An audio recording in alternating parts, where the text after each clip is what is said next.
Hello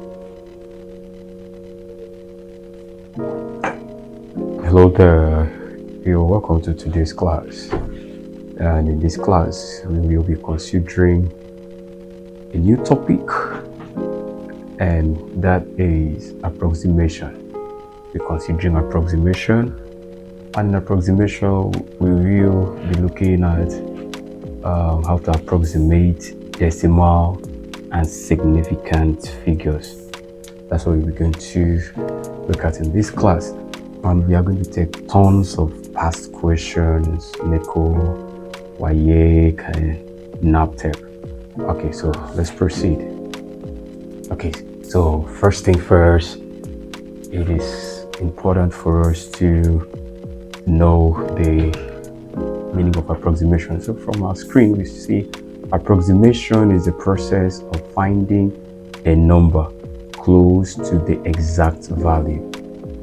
Yeah, it is used when exact values are not necessary, or when calculation needs to be made simple.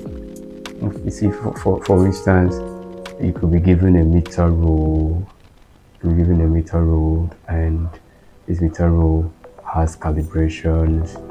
Okay, this could be like 5 cm, and after that we have 6 cm, on and on, 7 cm, and the rest. Okay, so maybe you've been asked to measure the length of a table.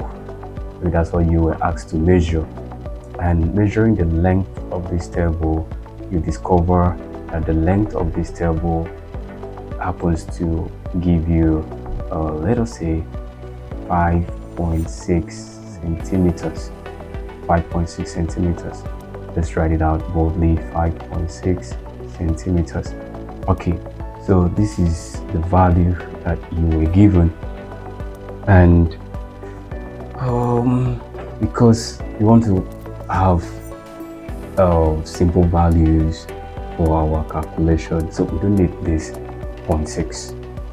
Yeah, we don't need this 0.6, so we can simply just, because we can simply call it, we can approximate it, and we can call it 6 cm.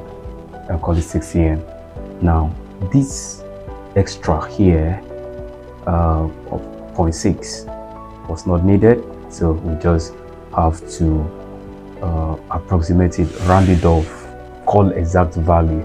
Now, looking at that definition, it says approximation is the process of finding a number close to the exact value. In this case, when we are measuring this table, the exact value here from our measurement was what? The exact value was 5.6 cm. Now, but the exact value was not necessary, or when we want to make it simple according to our definition. So this 0.6 here is what we don't want. We don't want this 0.6 because we want to keep our calculation simple. So what do? We simply approximate, and oftentimes we simply approximate. Okay, so that's the definition of approximation. Is the process of finding a number close to the exact value. Close to the exact value. There is a value given. When we are looking for a number that is close to that exact value, that is approximation. Now I want to stress something important for us. The symbol for approximation is more like a coily equal to sign. Yeah, a coily equal to sign. It's often used as a symbol for approximation. So when you see something like this, for instance, we could have maybe the exact value was 7.3, and it was approximated. And when it was approximated, and we said to the number close to the exact value. So to show that it was approximated, we have this coily equal to sign. And when we have that, you will just know that that number was approximated. Okay. Let us try to. Okay, let's try something like that. It's better. Yeah. Call equal to sign. I choose to call it that way. That shows that it was approximated. Now, there are rules for approximation. But before we get to the rules of approximation, there is need for us to understand what we call decimal place. Decimal place. Yes, let's understand something about decimal place. Okay, for instance, we could be given a number like let's choose a number. We're given a number like 65,009. 65,009.269. All right, let's have this as a number we are going to work with, and this is a decimal number. What makes this number a decimal number? Because of this point that we have here. We have a decimal point here, and automatically that makes it a decimal number. All right, and this decimal number can be divided into two parts. So we have this part A, we have this part B, and it is being separated into two parts by the decimal point. Now, part A and part B. Great. Now, this part A is a real whole number, and we are going to call it out just like a real whole number, that is 65,009. Now, part B, being the decimal part, this part B is called the decimal part. The part of the decimal number that we have immediately after the decimal point, that part then becomes the decimal part that's the decimal part.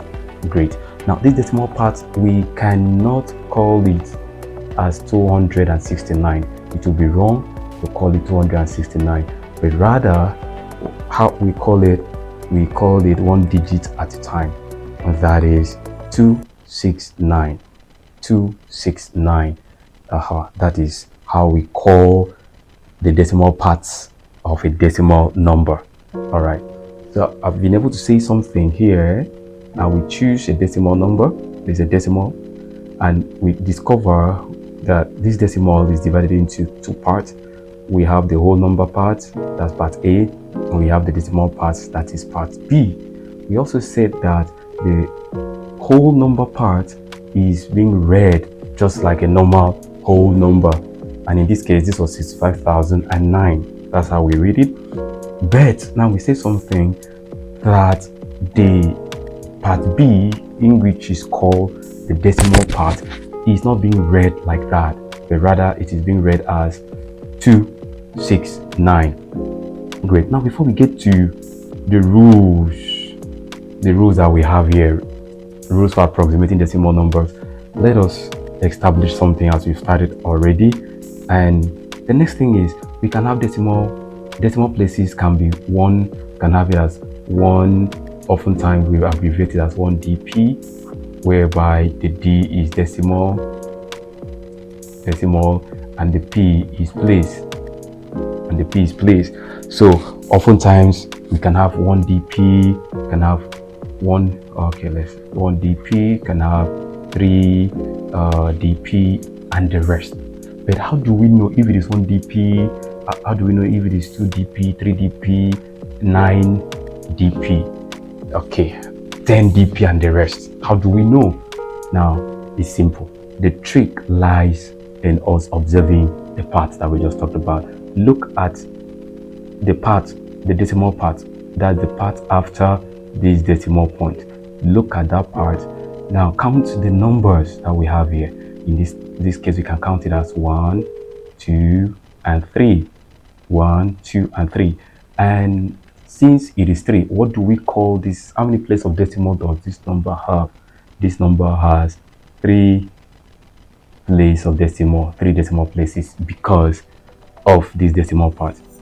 All right, so what if I give you a number? I can choose to give you a number, and that number could be, let's say, 7.2, let's not use 2 again, 3 001.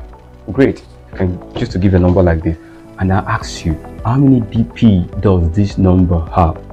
How many places of decimal does this number have? What will be your answer? Quickly. The easiest thing to do is to look at the decimal part. This is the decimal part, the part after decimal point. Look at the decimal part. When you look at the decimal part, start counting the numbers. This is 1, 2, 3, 4. Automatically, this will give us 4 places of decimal, 4 decimal places. All right, so you can know the numbers of decimal places that of any number that is very easy for you now. All right, great. Okay, so now let us look at the rules for approximating of decimal number. The first thing is for us to identify the decimal place required. Okay, for us to be able to solve this, let's have this question, and the question will be for us to approximate this number here that we had initially. Let's write this number out again. 65,009 point. 65,009 point, and we have it as 269. That's the decimal number that we're going to be working with, and we will, let's have this decimal number here. This is the decimal number we are working with. Great. And then we are to change it to 1. All right, I want to do this. We have to change it to 1 place of decimal. All right, let's write it here for emphasis. 1 decimal place. That's what we are changing this number to. All right, so let us use our rule here. We have 4 rules. Identify the decimal place required. Look at the digits. Each of them we are going to look at one by one. Let's start with rule number 1. And rule number 1 is for us to identify the decimal place required. Now, how many decimal places required? 1 decimal place is required. But in this first, if is 3 decimal places. Okay, since it is for us to identify 1 decimal place, so we could write it out again as 65,009 point. We need 1 decimal place, right? And 1 decimal place will be only this number after the decimal, that is 2.2. That is 1 decimal place required. Okay, now look at the digit immediately after it. Now we've been able to get this 1 decimal place, and we have to look at the digit immediately after it. The digit immediately after this 1 decimal place is 6. All right, it's 6, so we are on 6 now. The next step is, if the number is between 0 to 4, leave the number unchanged. Now, if this digit here 6, because rule number 2 is for us to look at the digit immediately after the 1 decimal place that we have to change. And now we are told if the digit is between 0 and 4, we should leave it unchanged. But in this case, is it between 0 and 4? No, it's not between 0 and 4. Now, the next part of that rule says, if it is between 5 and 9, add 1 to the last returned digit. Now, 6 falls between 5 to 9. This is where 6 falls, between 5 to 9. So, meaning that we are going to add 1. We are going to add plus 1 to this other number that was behind it. And if we add plus 1 to that number, it will now become 65,009 point. Adding 1 to these 2, it becomes 3. So it becomes 0.3. It becomes 0.3, and that is our answer. That is our answer. So oftentimes there will be no need for you to even write it out like this first. I was just writing out like this first so that you know what we are working with. So what you simply do is for you to look at the one place of decimal, and that is here. Now look at the number after it. The number after it is 6. That's where you start working. Ask yourself a question: this number after 2, is it up to 5? Is it below 5? If it is below 5, keep it the same. But if it is above 5, you call it 0 and add 1 to the number that is before it. All right, so that is the rule. As we're going to be doing some examples, you will understand better and better. And before I end this class, let's just talk briefly on significant figures. Okay, the class is long already, so in the next class we will talk briefly on significant figures before we take past questions and more examples. Okay, so see you in the next class. Bye.